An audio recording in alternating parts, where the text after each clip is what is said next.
Good morning dear student. Good morning sir. Class 12th subject है हमारा physics, unit है atom and nuclei. इसके अंदर जो टॉपिक है हमारा अल्फा स्कैटरिंग रदरफोर्ड।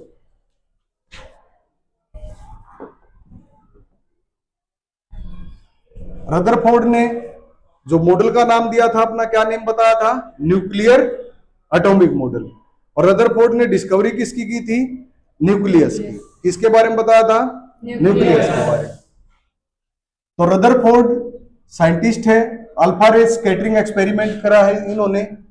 तो इस एक्सपेरिमेंट के लिए फर्स्ट तो हम बात करते हैं, सभी को पता भी होगा उसने क्या ली थी? गोल्ड फॉइल ली थी। क्या ली थी? Gold foil. एक्सपेरिमेंट जब शुरू हुई, एक्सपेरिमेंट नेम से हो गया, तो एक्सपेरिमेंट कोई भी करता उसको पता नहीं होता मुझे इसी चीज पर करना है।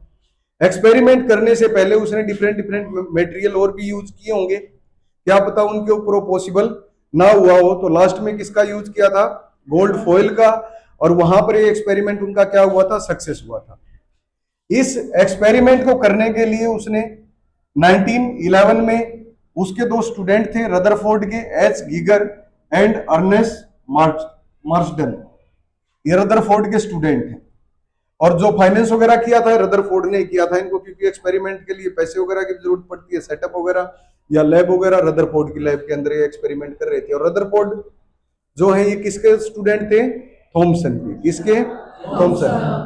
अब रदरफोर्ड ने गोल्ड फॉइल का यूज क्यों किया? क्योंकि आप सभी को पता है इसकी हम क्या पतली से पतली थिन शीट में इसको हम कन्वर्ट कर सकते हैं।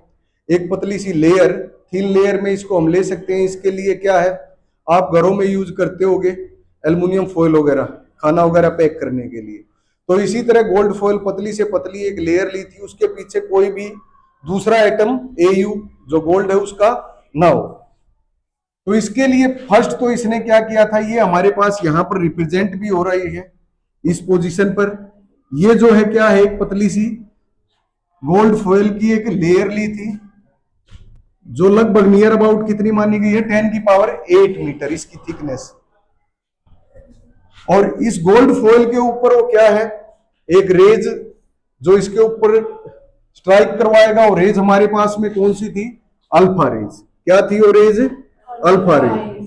अल्फा रेज के लिए यहां पर एक रेडियो एक्टिव सब्सटेंस ले रहा था वो, बिस्मथ वगैरह। और इसको उसने किस में रखा है? एक लेड कैविटी में रखा है। किस में रखा है? क्योंकि ये जब इसमें से अल्फा रेज निकलेंगी वो चारों तरफ निकलेंगी, पर उसकी हमें एक क्या चाहिए? बिल्कुल थिन बीम चाहिए। तो ये जब इधर उधर भागने की कोशिश करेंगी तो जो लेड है वो क्या है? गुड एब्जॉर्वर है। क्या है? Good absorber. ये इसको क्या करेगा? एब्जॉर्व करेगा। और यहां से फिर एक पतली सी जो होल बिल्कुल छोटा सा होगा, इसमें से हमारी क्या निकलेंगी? Alpha rays. और फिर इधर एक कोलीमेटर यूज किया है, ये भी लेड की ब्रिक्स ही है यहां पर। ये भी लेड ब्रिक्स है। कोलीमेटर ये भी क्या करेंगे? अल्फा रेज को एब्जॉर्ब करेंगे जो इधर उधर जाएंगे। और लास्ट क्या होगा, एक एक सिंगल लाइन में जो अल्फा रेज है हमारी, वो जाकर किससे टकराएगी? इस गोल्ड फॉइल से स्ट्राइक करेगी। स्ट्राइक करने के बाद इसके अंदर उसने क्या किया था, कुछ ऑब्जर्व करने के लिए। वो जो टकराने के बाद कुछ तो वापिस आएंगी, कुछ स्कैटर्ड होकर इधर उधर भागेंगी। तो उसके लिए उसने यहां पर क्या यूज किया था, एक साइड में जेडएनएस स्क्रीन लगाई थी। क्या लगाई थी? स्क्रीन लगाई थी। जो ये रेज यहां से टकरा कर फॉर एग्जाम्पल हमारे पास में कहीं भी आएंगी तो यहां पर वो क्या बनाएंगी? फैचिस से लाइट के फ्लैश बनेंगे। कहां पर? जहां पर भी वो इससे निकलकर बाहर शो करेंगे। वो लाइट के फ्लैश बन गए तो हमें दिखने चाहिए, पर वो हम अपनी नेक्ड आइज से नहीं देख सकते। ऐसे भी नहीं होंगे वो हमें शो करें, दिखाई दे। तो उसके लिए हम वहां पर उसने क्या यूज किया था? एक माइक्रोस्कोप, मूवेबल, चारों तरफ इसके घूमकर हम उसको देख सकते थे कहां पर क्या फ्लैश हो रही है और जो अल्फा रेज इससे निकल कर आ रही है। और मोस्ट अल्फा पार्टिकल फिर उसने देखा था क्या थी, इसमें से क्रॉस होकर जा रही थी। मोस्ट अल्फा पार्टिकल क्या हो रही थी? क्रॉस कर जा रही थी। कुछ थी जो केवल थोड़े से ही एंगल पर क्या है? डिफ्लेक्ट हो रही थी, यहां से सीधी ना जाकर थोड़ा नीचे की तरफ बेंड हो रही थी। और ये जो एंगल है ये क्या है हमारा? 90 डिग्री। और कुछ रेज थी इधर हो रही थी, और कुछ रेज थी जो आपकी क्या है? टकरा के वापस जा रही थी। तो उसने ऑब्जर्वेशन की। उस ऑब्जर्वेशन के दौरान उसने क्या क्या देखा? उसने यहां पर पॉइंट को रिप्रेजेंट किया जो ऑब्जर्वेशन हो रही थी। जो फर्स्ट पॉइंट ऑब्जर्वेशन के अंदर उसने बताया है, यहां पर फर्स्ट पॉइंट में क्या बताया ऑब्जर्वेशन में, most of the alpha particle, लगभग 100% थे, 100 में से कितने, 99.86, कितने 99.86% जो थे वो आपके सीधे ही क्रॉस कर जा रहे थे, इस गोल्ड फॉइल में से स्टेट पास हो रहे थे, उनके अंदर कोई भी डेविएशन हमारी नहीं थी। और तो इस दौरान जब स्टेट चले गए, कोई डेविएशन नहीं, तो एंगल कितना हो गया हमारा 0 डिग्री, और वेंट स्टेट वो सीधे निकल गए, पॉइंट नंबर फर्स्ट। फिर हमारे पास है पॉइंट नंबर सेकंड के अंदर अब 99.86 बचे हुए हमारे पास कितने रह गए, 0.14% alpha particle deviates more than 1 degree. कुछ ऐसे थे जो हमारे क्या बिल्कुल थोड़े से उस पर 1 डिग्री पर ही क्या हो रहे थे, डेविएट्स हो रहे थे। उनकी परसेंटेज कितनी बताई है, 0.14%। तो एंगल हमारा यहां पर क्या रह गया था, कितना रह गया था, मोर देन 1 डिग्री पर। और फिर वो एक पॉइंट जो थर्ड पॉइंट है, थर्ड पॉइंट में क्या ऑब्जर्व कर रहा था, 8000 में एक, कितने में, 8000 में एक अल्फा पार्टिकल है वो डेविएट्स आपका क्या हो रहा था, मोर देन 90 डिग्री। 90 तो ये पोजीशन हो गई, इससे इधर आएंगे तो क्या हो जाएगा, मोर देन 90 डिग्री। 8000 में केवल एक। और फिर उसके बाद उसने फोर्थ पॉइंट में क्या ऑब्जर्व किया, 10 की पावर 6 में से एक जो है वो डेविएट्स हो रहा था, वापिस इसी तरफ जा रहा था। ठीक है, तो ये एंगल कितना हो गया आपका, 180 डिग्री। अब ऐसा तो है नहीं ऊपर से ऐसे ऐसे घूम के किधर भी आता रहे जाता रहे। तो ये 4 ऑब्जर्वेशन उसने इसके अंदर अपना जब देखा, अल्फा स्कैटरिंग एक्सपेरिमेंट कर रहा था, तो इसके अंदर एक ग्राफ भी बनाया उसने। इधर जो हमारे पास है ये है आपका नंबर ऑफ अल्फा पार्टिकल। ये लाइन किसको शो कर रही है, नंबर ऑफ अल्फा पार्टिकल। और ये जो नीचे शो कर रही है ये क्या कर रही है, हमारे पास स्कैटरिंग एंगल। क्या कर रही है, अब स्कैटरिंग एंगल के लिए अगर हम बात करें तो यहां पर हमें लिखा भी दिख भी जाएगा आप सभी को, केवल ये जो पॉइंट है फर्स्ट में क्या कह रहा है, 99.86।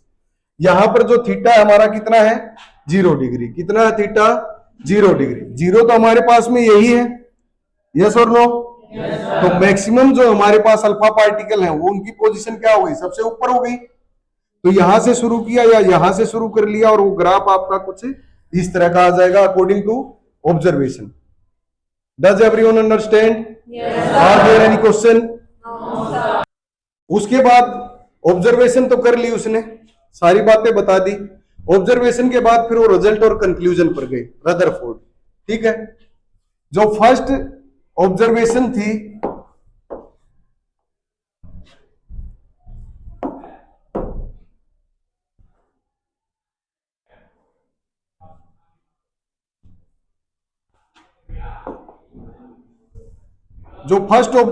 थी किसकी, रदरफोर्ड की।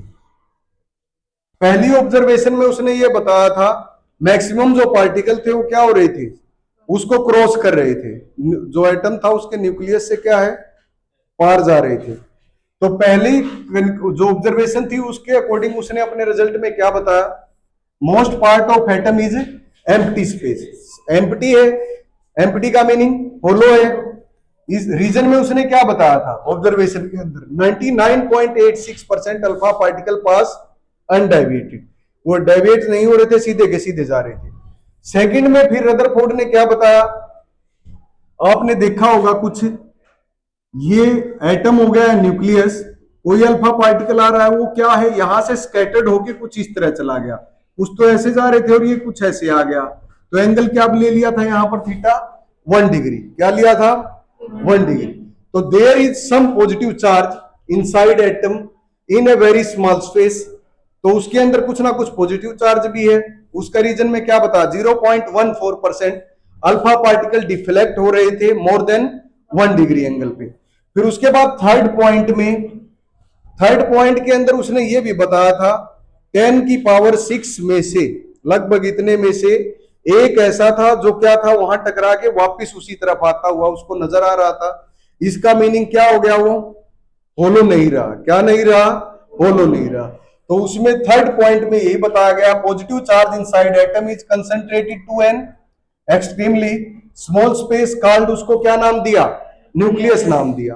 ठीक है, और यहां से रीजन के अंदर बता भी दिया था उसने 1 × 10⁶ alpha particle deviated by 180 degree से डेविएट होकर उसी तरफ आ रहे थे। और फोर्थ जो हमारे पास में था पॉइंट, फोर्थ पॉइंट में क्या बताया गया है? उसने गोल्ड लिया है। क्या लिया है?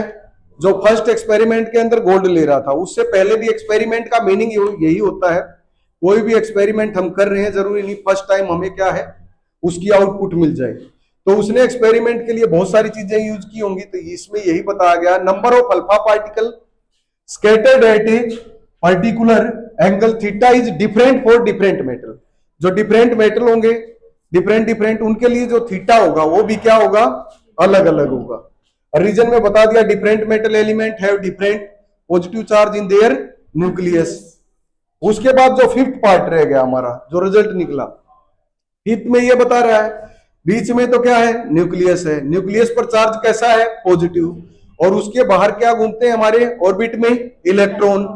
बट इलेक्ट्रॉन जो है वो न्यूक्लियस के पास क्यों नहीं आ जाते अट्रैक्ट होकर, पॉजिटिव और नेगेटिव चार्ज? ऐसा क्यों नहीं है? उसने बता दिया इसमें, electron are attached by the positive charge nucleus, sorry positive charge nucleus से अटैच है, but electron do not move toward nucleus. But वो किधर नहीं आ रहे? न्यूक्लियस की तरफ नहीं आ रहे। ऐसा क्यों है?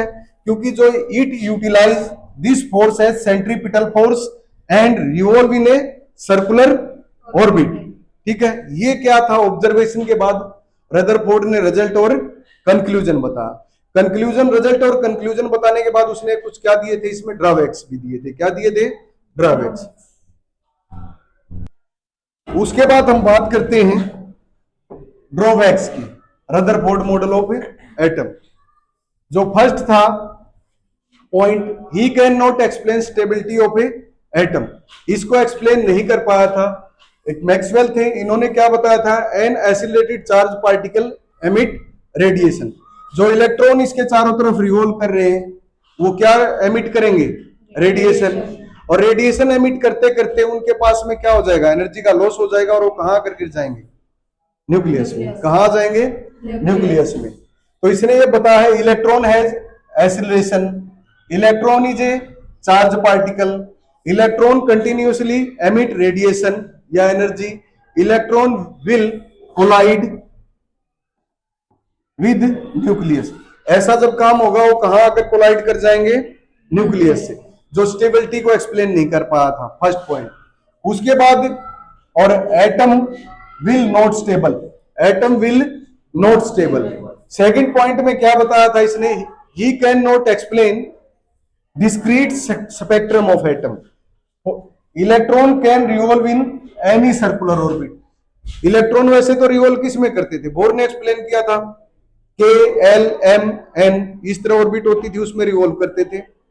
अगर रेडिएशन एब्जॉर्ब या एमिट करते थे तो अपनी ऑर्बिट को क्या करते थे? इलेक्ट्रॉन चेंज कर लेते थे। बट ये इस चीज को भी क्या है यहां पर एक्सप्लेन नहीं कर पाया था। उसने ये बताया था केवल वो ऑर्बिट में सर्कुलर रोटेट करेगा, पर उसकी जगह कहीं भी हो सकती है। जो सेल वगैरह जो हमारे पास में के एल एम एन जो उसकी कॉन्फ़िगरेशन थी उसको भी एक्सप्लेन इसने रदरफोर्ड ने नहीं किया था।